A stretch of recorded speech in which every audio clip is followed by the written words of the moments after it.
저는 오늘 가장 위기 때 필요한 것이라는 제목을 가지고 말씀을 전하겠습니다. 사무엘상 30장은 다윗의 인생에서 가장 위기의 순간을 보여주는 장면입니다. 제가 사무엘상 30장을 다윗의 인생에서 가장 위기의 순간이라고 자신 있게 부르는 이유가 있는데요. 다윗이 고난을 많이 당했지만 항상 다윗을 지지해주는 사람들이 있었거든요. 압살롬 때도 그랬고, 사울에게 도망 다닐 때도 이 아둘람 출신 400명, 나중에 600명으로 불어났죠.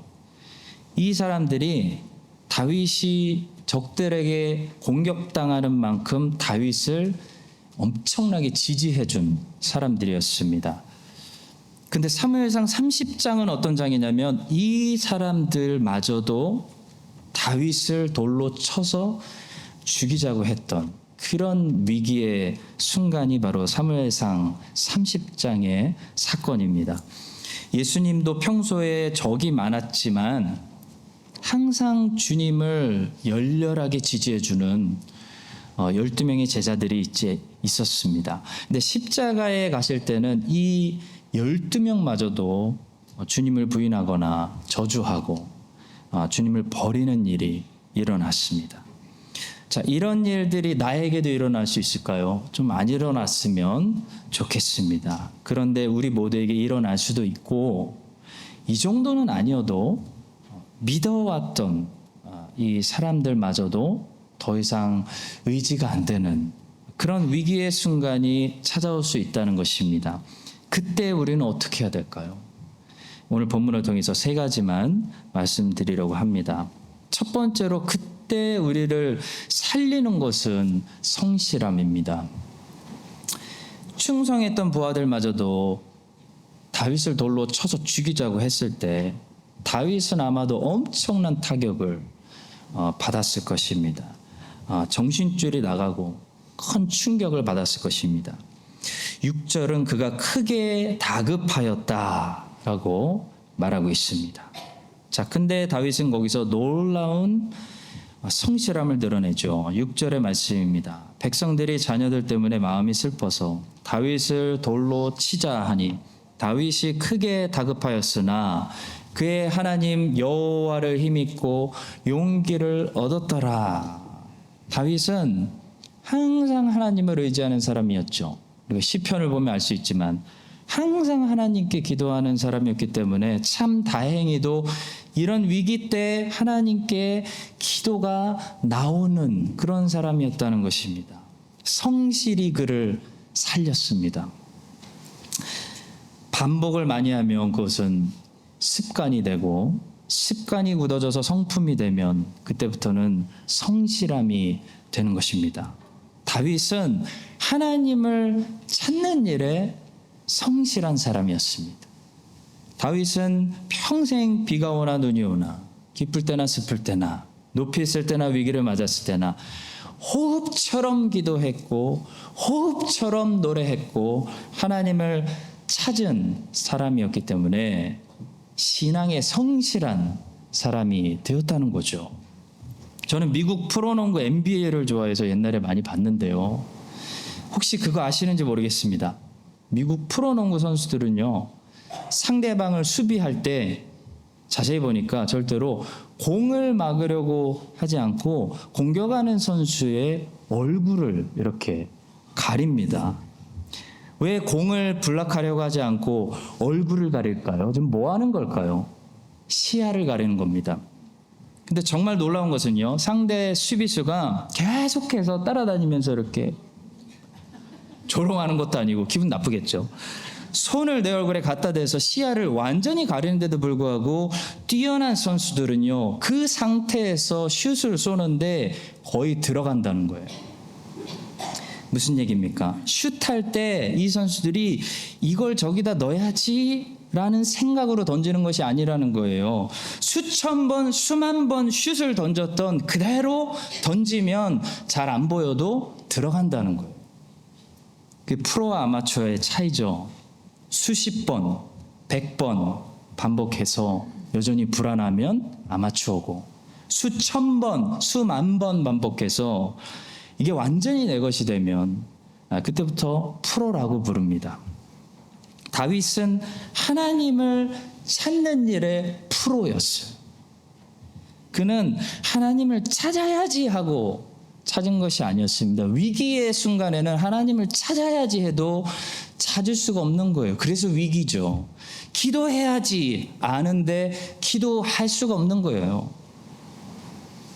다윗은 항상 하나님을 찾았고 호흡처럼 기도하고 호흡처럼 노래하는 사람이었기 때문에 이런 위기의 상황에서도 먹구름이 다윗의 시야를 완전히 가린 그런 상황에서도 찬송이 나오고 기도가 나왔다는 것입니다. 8절을 보시면 다윗은 여느 때와 다름없이 여호와께 기도하고 있습니다. 다윗이 여호와께 묻자와 이르되 내가 이 군대를 추격하면 따라잡겠나이까 하니 여호와께서 그에게 대답하시되 그를 쫓아가라. 내가 반드시 따라잡고 도로 찾으리라. 성실이라는 것은 사실 우리에게 엄청난 무기가 될 수 있는데도 불구하고 이 성실을 얻기란 정말 쉽지 않습니다. 많은 사람들이 성실해지려고 노력하다가 실패했습니다. 천재가 되는 것이 성실한 사람이 되는 것보다 더 쉬울지도 모르겠습니다. 왜 성실을 얻기가 그렇게 어려울까요? 성실은 한 방에 우리가 목돈을 주고 얻을 수 있는 것이 아니기 때문입니다. 매일 수많은 날들을 묵묵히 반복해야 얻을 수 있기 때문입니다. 사람들은 빠른 성과를 보기 원합니다. 현대인들에게 중요한 키워드는 스피드죠. 스피드. 빨라야 됩니다. 당장 이익이 있어야 되고 빠른 성과가 보여야 됩니다. 이 빠른 성과가 보이기 시작하면 사람들은 자기가 결심한 것들을 잘 지킬 것입니다. 근데 왜 많은 사람들이 올해는 내가 꼭 운동하리라 결심해 놓고 하루 이틀 지키다가 지키지 못할까요? 이유는 딱 한 가지예요. 딱 한 가지 때문에 빠른 성과가 눈에 보이지 않기 때문입니다. 하나님은 우리에게 하루에 한 번씩 하루라는 시간밖에 주시지 않습니다. 창조주가 피조물들에게 허락하시는 것은 하루에 한 번씩 하루라는 시간이에요. 하루에 하나님은 일주일, 한 달이라는 엄청난 시간을 압축해서 요술처럼 주시는 분이 아니라는 거예요. 하루라는 시간은 어떤 시간인가요? 하루라는 시간은 절대로 우리가 하고 싶은 모든 것을 다 할 수 있는 시간이 아닙니다. 내가 하고 싶은 모든 것을 다 하려고 하는 사람이 제일 먼저 하루에서 실패합니다. 하루를 승리하려면 선택이 필요하고 절제가 필요하고 우선순위가 필요합니다. 하루라는 시간은 우리에게 제한된 시간이요 짧은 시간입니다. 제가 요즘 아내가 한국 가서 살림을 하고 있는데요. 하루 종일 일하더라고요. 살림 다 하고 애들에게 좋은 아빠 되어주고 제 일 하려고 보니까 제 일을 할 수 있는 시간이 하루에 몇 시간밖에 없는 거예요. 그러면 뭐가 필요하겠어요? 절제가 필요하고 선택이 필요하고 지혜가 필요한 거죠. 제가 하고 싶은 거 다 하려고 하면은 실패하는 겁니다. 아무리 훌륭한 사람도 하루만 뽑아서 비교하면요, 평범한 사람과 별로 차이가 나지 않는다는 사실을 발견할 수 있습니다. 존 오웬이라는 청교도가 있었어요. 책을 200권 이상 쓰셨어요. 200권 이상을 읽었다는 것이 아니라 200권을 쓴 사람이 200권을 쓴 사람하고 평범한 사람하고 하루를 비교하면요, 생각보다 독서량이 크게 차이 나지 않을 수도 있어요. 생각보다 존 오웬하고 여러분하고 저하고 하루의 공부 시간을 비교해 보면 하늘과 땅만큼 차이가 나지는 않는다는 것입니다. 존 오웬에게도 하루는 24시간이었어요. 그런데 존 오웬하고 리차드 백스터 같은 인생은 책을 200권 이상 기록하는 엄청난 열매를 맺었어요. 어떻게 된 걸까요? 그들은 뭘 가지고 있었을까요? 성실함을 가지고 있었던 겁니다. 그들은 책을 읽고 공부하는, 하나님 앞에서 연구하는 그런 하루를 지속적으로 평생 살아간 것이고, 평범한 사람들은 뜨거울 때 하루 이틀 하다가 빠른 성과가 보이지 않으니까 중단하는 겁니다. 성도 여러분, 만약에 하루 공부했는데 성적이 평균 10점이 올랐어요. 그러면 모든 수험생들이 매일 공부할 겁니다. 근데 왜 모든 수험생들이 매일 공부하지 않을까요? 하루 이틀 공부했는데 성과가 안 보이는 거예요. 반대로 오늘 하루 빼먹었는데 별로 티가 안 나는 거예요. 그래서 오늘 안 하는 겁니다. 오늘 안 하고 내일 하지 뭐. 그래서 많은 사람들이 성실을 얻는데 실패합니다. 오늘 하루 기도 안 해도 난리 나지 않거든요. 오늘 하루 기도 안 해서 난리 난다면 아마 다 기도할 거예요. 근데 그 하루 기도하고 기도하지 않는 하루가 반복되고 쌓이죠. 쌓여서 기도하는 인생을 만들고 기도하지 않는 인생을 만드는 것입니다. 우리는 세상 일은 몰라도 하나님을 섬기고 믿는 일에는 매일매일 성실해야 됩니다. 그래야 위기 때 이 신앙이 작동하죠. 그래서 다윗처럼 위기 때 호흡처럼 기도할 수 있고 하나님을 찾을 수가 있는 것입니다. 위기 순간에 우리를 살리는 것은 그동안에 내가 꾸준히 해왔던 성실입니다. 그때 가서 시야가 가렸는데 위기의 순간에 기도하려고 하면은 어디에 하나님은 계신 거야 하고 기도가 나오질 않는 거예요. 그때 기도하는 사람들은 누구죠? 그동안 수천 번 성실하게 기도했던 사람들이 시야가 가릴 때도 기도할 수 있는 것입니다. 여러분과 저도 2023년도 하루하루 연습하고 훈련하는 거예요.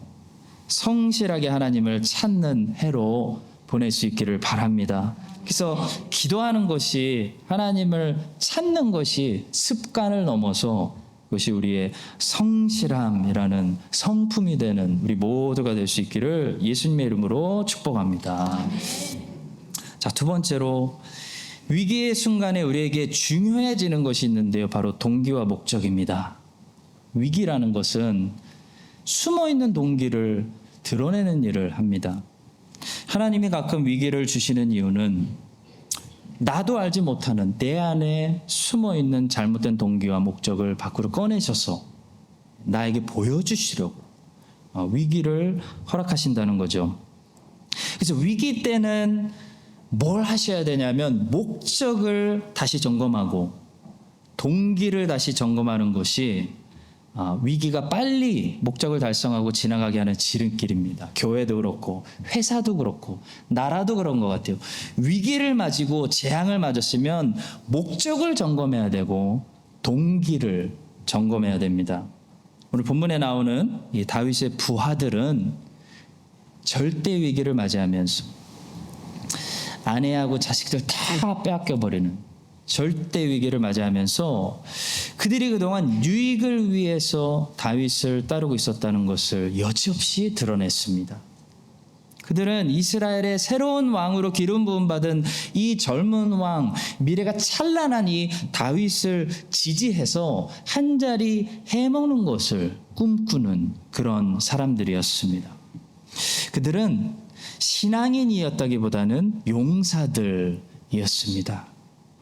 그리고 오랜 시간이 지난 다음에 다윗이 늙었을 때도 보니까 요압과 아비아달 같은 다윗의 측근들은 그들이 신앙이 아니라 유익을 추구하는 용사, 정치인이었다는 사실을 결국 드러내고 말았습니다. 성도 여러분, 위기 때 우리는 내 안의 동기를 점검하고 목적을 체크해야 됩니다. 내가 무엇을 하고 있나는 하나도 중요하지 않아요. 내가 왜 그것을 하고 있는가? 나는 지금 왜 교회에 와서 예배드리고 있는가? 그것의 목적이 무엇이고 내가 이것을 하는 동기는 무엇인가 살펴야 된다는 거죠. 요즘 우리 기독교에서 유행처럼 퍼지는 한 단어가 있다면 영성이라는 단어예요. 영성이라는 단어를 많이 사용하죠. 영성 운동가들이 갑자기 많아졌어요. 요즘 교회들 안에서는 의를 추구하라는 메시지보다는 영성을 추구하세요라는 메시지가 더 많아졌다고 R.C. 스프롤 목사님은 지적합니다. 그는 이렇게 말합니다. 물론 우리는 물질적이어서는 안 된다. 성경은 영적인 삶을 강조한다.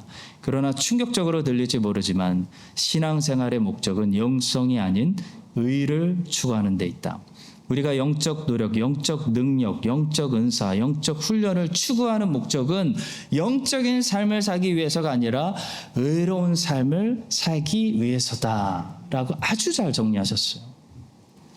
쉽게 예를 들어 우리가 성경 읽기를 하는 이유는 성경 읽기를 위해서가 아니라 하나님의 말씀대로 살기 위해서 성경 읽기를 해야 된다는 거예요. 하나님의 말씀대로 살기 위한 것이 우리의 목적이고 우리의 동기고 그 수단으로 성경 읽기라는 은혜의 방편을 사용하는 것입니다. 근데 요즘 한국교회는 성경 읽기가 목적이 된 거예요. 그 성경을 엄청나게 읽었습니다. 우리 한국교회가, 이민교회들도. 엄청나게 공부하고 엄청나게 읽었는데 하나님 말씀대로는 살지 않는 것 같아요.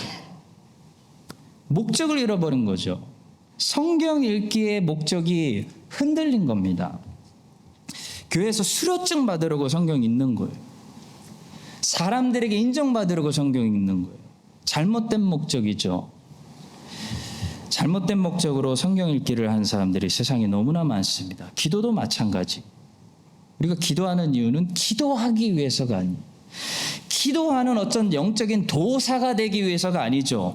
바른 삶을 살기 위해서예요.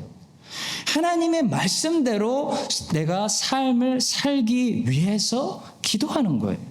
무슨 영적인 능력을 얻기 위해서가 아니라는 거예요. 기도하기 위해서 기도하는 것이 아니라 하나님 말씀대로 살기 위해서 기도하는 거죠.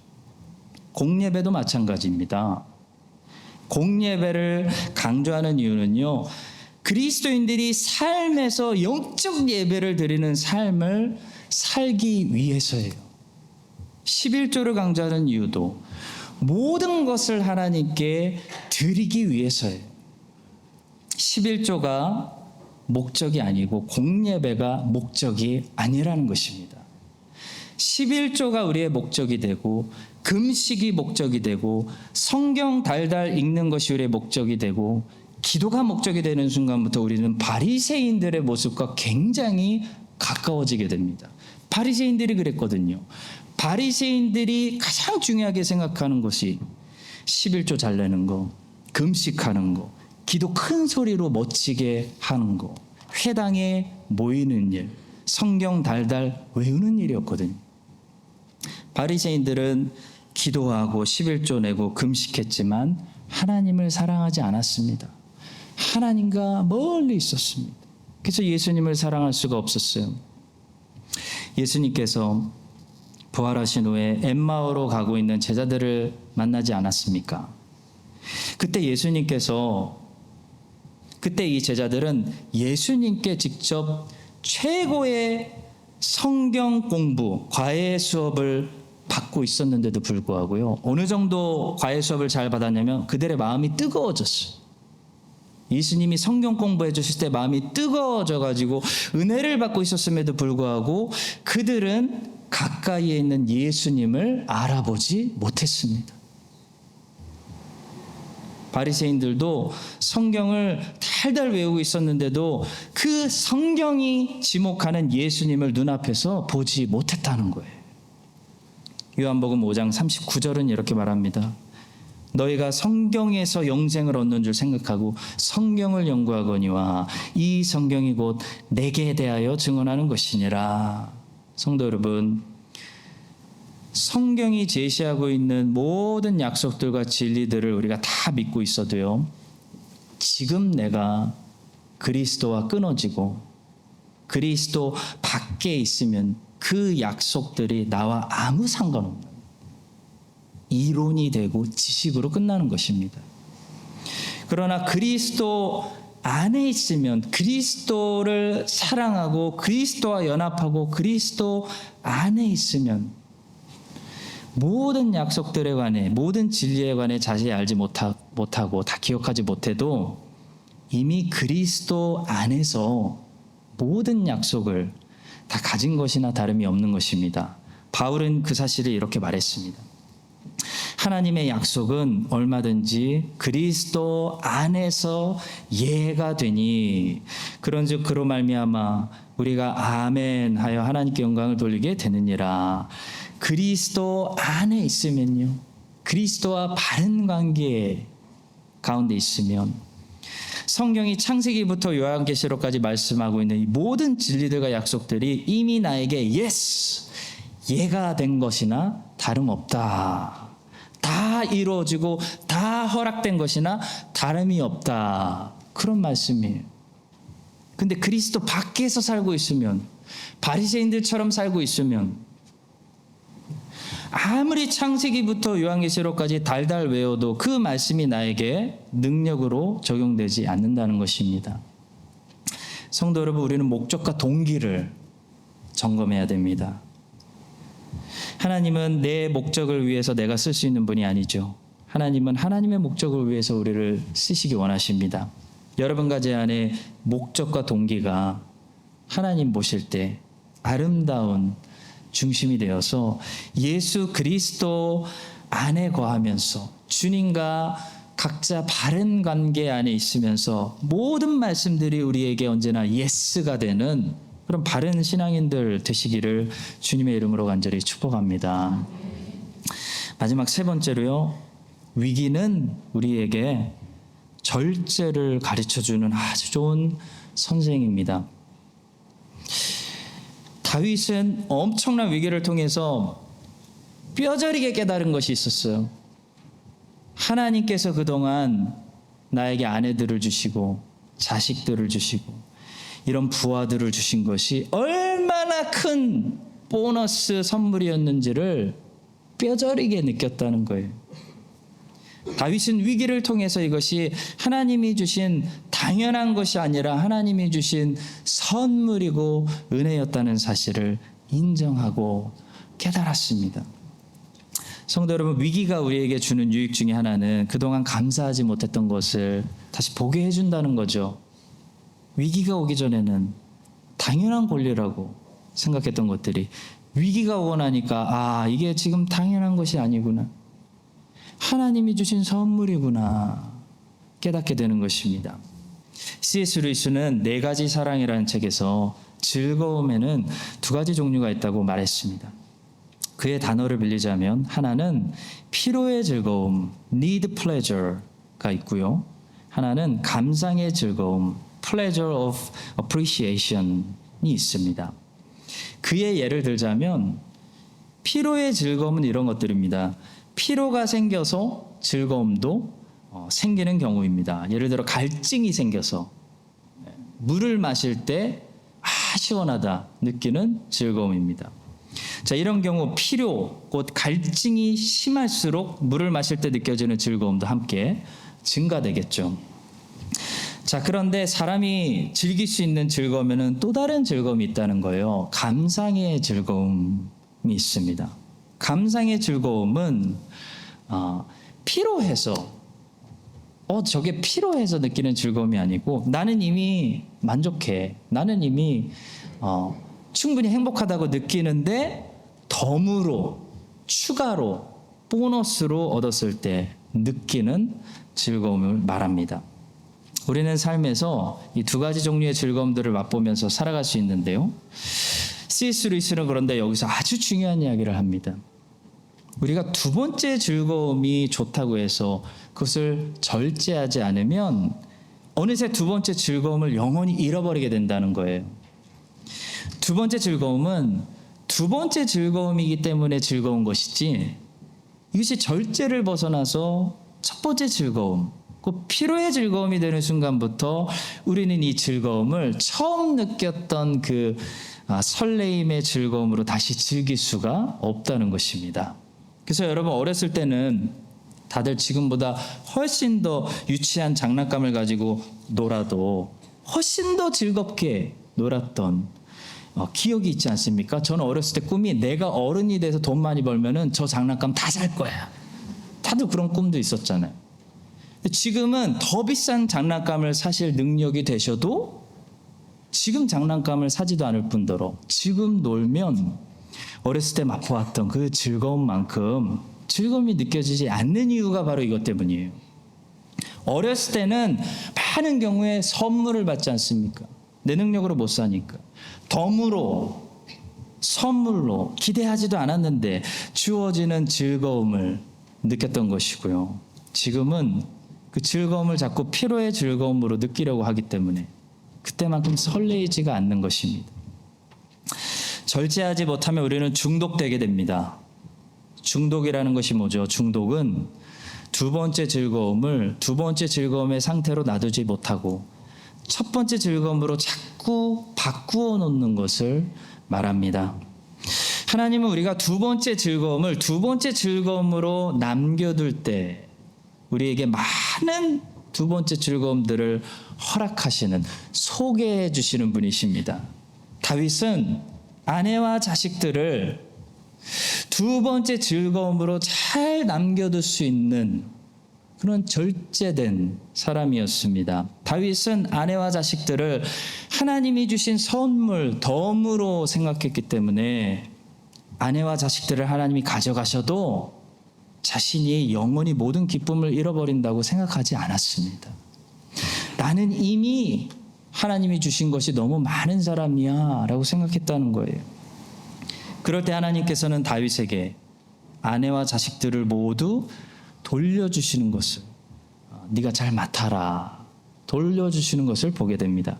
욥이 끝까지 믿음을 지켰습니다. 하나님이 주신 두 번째 즐거움을 두 번째 즐거움으로 끝까지 남겨뒀을 때 하나님께서는 결국 욥에게 모든 것을, 그래 욥 네가 맡고 있어, 네가 청지기 해, 돌려주시는 것을 보게 됩니다. 아브라함이 이삭 때문에 기뻐하는 것이 아니고 이삭을 주신 하나님으로 말미암아 기뻐한다고 고백했을 때 하나님께서는 아브라함에게 알았다, 이삭 네가 맡고 있어 라고 이삭을 돌려주시는 것을 보게 됩니다. 사랑하는 성도 여러분, 절제라는 것은 우리가 처음 봤을 때는 우리로 하여금 많이 못 누리게 하는 장치같이 보이지만요, 절제를 유심히 보시면 절제는 우리에게 많이 못 누리게 하는 장치가 아니라 더 많은 것을 안전하게 오랫동안 누리게 하는 장치입니다. 하나님께서 온전히 여러분과 저의 유일한 기쁨과 즐거움의 근원이 되어셔서 하나님께서 모든 것을 맡기셔도, 내가 너에게 다 맡겨, 네가 청지기 해 하셔도 하나님으로 말미암아 여전히 기뻐할 수 있는, 이 모든 것이 없어도 예수로 말미암아 기뻐할 수 있는 여러분과 제가 되시길 바랍니다. 그럴 때 하나님께서 덤으로, 보너스로 우리에게 주시는 많은 것들이 언제까지나 여러분과 저를 다시 아이처럼 설레게 하는, 진짜 감사하다, 이런 양복을 입을 수 있는 것도 감사하고, 많은 이민 와서 성도들을 만날 수 있는 것도 감사하고, 사랑하는 조국 대한민국이 저렇게 잘 사는 것도 감사하고, 이 모든 것들이 하나님이 주신 선물이 두 번째 즐거움이 될 수 있기를 다윗을 사랑하시고 다윗에게 오늘 사랑하는 가족들을 돌려주시는 예수 그리스도의 이름으로 간절히 축원합니다. 기도하겠습니다. 하나님 아버지, 감사합니다. 다윗처럼 위기 때 기도가 나올 수 있도록 성실을 날마다 배우게 하시고, 위기 때 우리의 동기와 목적이 그 어떤 다른 것이 아닌 하나님이었음을 발견하게 하시며, 위기 때 절제를 가르쳐 주셔서 하나님과 구원 외에 주시는 모든 것들을 항상 선물로 여기고 그것들을 감상하며 즐기게 하시고, 그것들 혹시 없이도 감사하며 살아갈 수 있는 우리 모두가 되게 하여 주시옵소서. 예수 그리스도의 이름으로 기도합니다. 아멘.